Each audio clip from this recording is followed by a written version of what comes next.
Hello বন্ধুরা, তো চলে এসেছি তাজ কিচেনে। আজকে বানিয়ে দেখাবো একদম একটা সহজ পদ্ধতিতে চিকেন পাকোড়া রেসিপি। আর এই চিকেন পাকোড়াটা আমার তো মনে হয় বাচ্চা থেকে বড় সবাই খুব পছন্দ করে খায়। আর এটা স্ন্যাক্স হিসেবে খুব ভালো একটা রেসিপি হতে চলেছে। আর বাড়িতে দেখা অল্প কিছু মাংস দিয়ে কিভাবে এই রেসিপিটা বানিয়ে নেব সেটা তাহলে দেখা যাক। আজ সেটা ভালো করে দেখতে গেলে স্কিপ না করে দেখার অনুরোধ রইল। আর যারা আমার চ্যানেলে নতুন বন্ধু তাদের কাছে অনুরোধ রইল, প্লিজ চ্যানেলটিকে সাবস্ক্রাইব করে পাশে থাকা বেল আইকনটি প্রেস করে রাখবেন। যখনই কিছু নিত্য নতুন রেসিপি আপলোড করব পৌঁছে যাবে সবার আগে আপনার কাছে। তাহলে চলুন কিভাবে বানিয়েছি সেটা দেখা যাক। এখানে আমি 400 গ্রাম চিকেন নিয়েছি আর চিকেনটাকে খুব ছোট ছোট করে টুকরো করে কেটে রেখেছি। আর এখানে আমি সেটা অবশ্যই দেখে দেবো কীভাবে কেটেছি। আর এখানে আমি নিয়েছি জিরে গুঁড়ো, দিয়ে দিলাম স্বাদ অনুযায়ী লবণ, আর দিয়ে দিলাম গরম মশলা গুঁড়ো, দিয়ে দেব লঙ্কা গুঁড়ো। আর লঙ্কাটা অবশ্যই পরিমাণ বুঝে দেবেন, বাড়িতে বাচ্চা থাকলে নিজেরা যেমন পছন্দ করেন সেই পরিমাণে কমিয়ে বাড়িয়ে দিতে পারেন।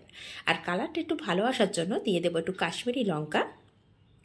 আর এখানে অবশ্যই কাঁচা লঙ্কাও দিতে পারেন, তো এখানে আমি বাটিতে বাচ্চা আছে খাবে বলে আমি কাঁচা লঙ্কাটা স্কিপ করে গেছি।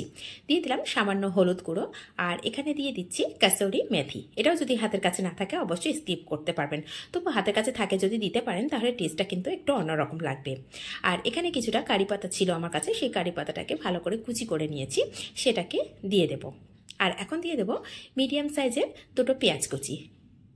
পেঁয়াজটা আপনারা চাইলে স্লাইস করেও নিতে পারেন বা কুচি করেও নিতে পারেন, তো আমি এখানে একদম ছোট ছোট করে টুকরো করে নিয়েছি। আর এখানে দিয়ে দিলাম একটা ডিম, দিয়ে এখন এর মধ্যে দিয়ে দেব আদা আর রসুনের একসঙ্গে পেস্ট করে রেখেছিলাম, সেটা দিয়ে দিলাম।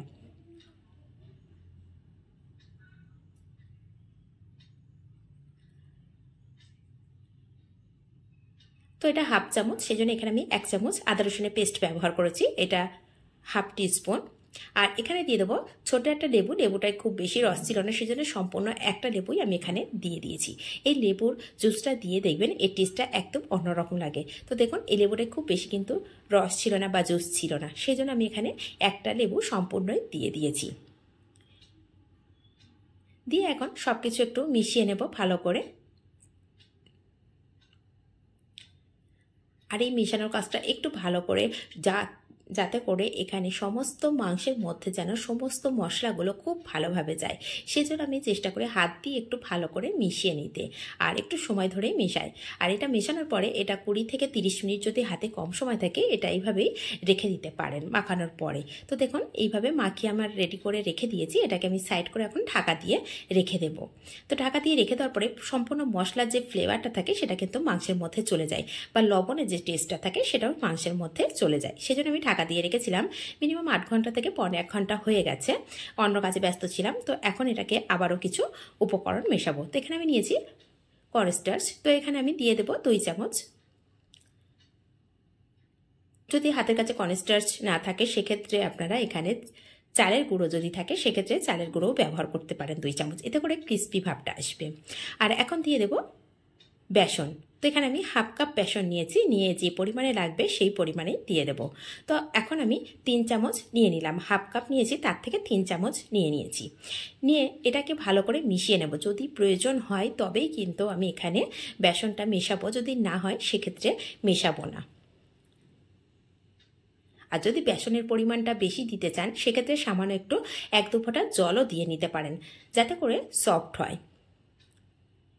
যদি এটা খুব শক্ত টাইপের মেশানো হয় সেক্ষেত্রে অতটা ভালো হয় না, সেই জন্য একটু নরম করেই মেশাতে হবে। তো দেখুন 3 চামচ দিয়ে আমি মিশিয়েছি, এখানে অনেকটাই একটু পাতলা টাইপের আছে সেজন্য এখানে আরও 1 চামচ বেসন আমি মিশিয়ে দিচ্ছি। তো দিয়ে খুব ভালো করে মিশিয়ে নেব। আর এদিকে মেশাতে মেশাতে আমি কড়াই কিন্তু তেল দিয়ে রেখেছি। আর কিভাবে কত ছোটটা টুকরো করেছি সেটা বলেছিলাম আগে দেখাবো, দেখানো হয়নি সেজন্য এখন দেখিয়ে দিলাম। তো এদিকে তেলের উপরে সামান্য একটা টুকরো ফেলে দেখলাম তেলটা গরম হয়েছে কিনা। তো তেলটা একদম পারফেক্ট গরম হয়ে গেছে। এখন আমি একটা একটা করে যে পাকোড়ার জন্য চিকেনটা রেখেছিলাম সেটা একে একে দিয়ে দেব।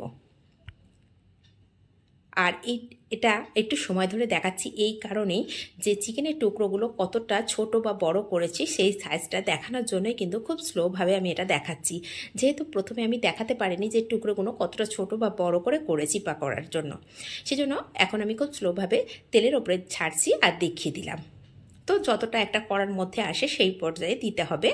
তো এখানে আমি যতটা পরিমাণে ধরেছে কড়াটার মধ্যে ততটাই দিয়েছি, আর ফ্লেমটা মিডিয়াম টু লো রেখে আমি সম্পূর্ণ ভাজাটা রেডি করব, না হলে ভিতরে কিন্তু শক্ত থাকতে পারে।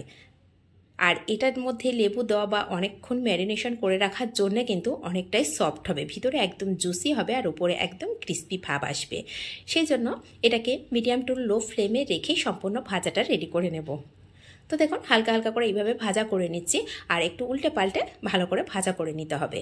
আর যদি হাই ফ্লেমে দিই তাহলে ওপরে কালার এসে যাবে বা পুড়ে যাওয়ার সম্ভাবনা থেকে যাবে, আর ভিতরে কিন্তু কাঁচা থাকবে। আর লো ফ্লেমে দিলে দেখতে যেমন সুন্দর হবে, খেতেও ভীষণ টেস্টি হবে, আর ভিতরের মাংসগুলো খুব ভালোভাবে সিদ্ধও হয়ে যাবে। সেই জন্য চেষ্টা করবেন মিডিয়াম টু লো রেখে সম্পূর্ণ ভাজাটা রেডি করতে। তো দেখুন এখন কালারটা কতটা সুন্দর চলে এসেছে। এই পর্যায়ে আমি এটাকে উল্টে পাল্টে আরও 1 মিনিট মতো রাখবো, রেখে এখন তুলে নেব। তো দেখুন এখন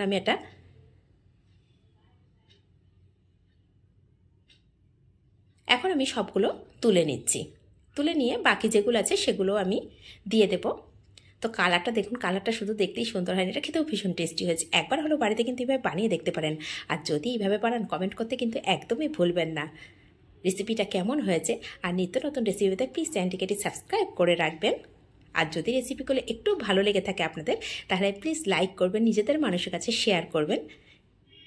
তো দেখুন এখন একটা ভেঙে দেখিয়ে দিলাম যে কতটা ভিতর থেকে সফট হয়েছে, সেটা তো দেখেই বুঝতে পারছেন। আর এর উপরে চাইলে একটু চাট মশলা ছড়িয়ে দিয়ে আপনারা এটাকে সার্ভ করতে পারেন, সস দিয়ে বা ধনেপাতার চাটনি দিয়েও এটাকে সার্ভ করতে পারেন। তাহলে রেসিপিটা কেমন লাগলো অবশ্যই কিন্তু কমেন্ট করতে ভুলবেন না। তাহলে আজ এই পর্যন্ত, আবার আসবো অন্য কোনো রেসিপি নিয়ে। ধন্যবাদ।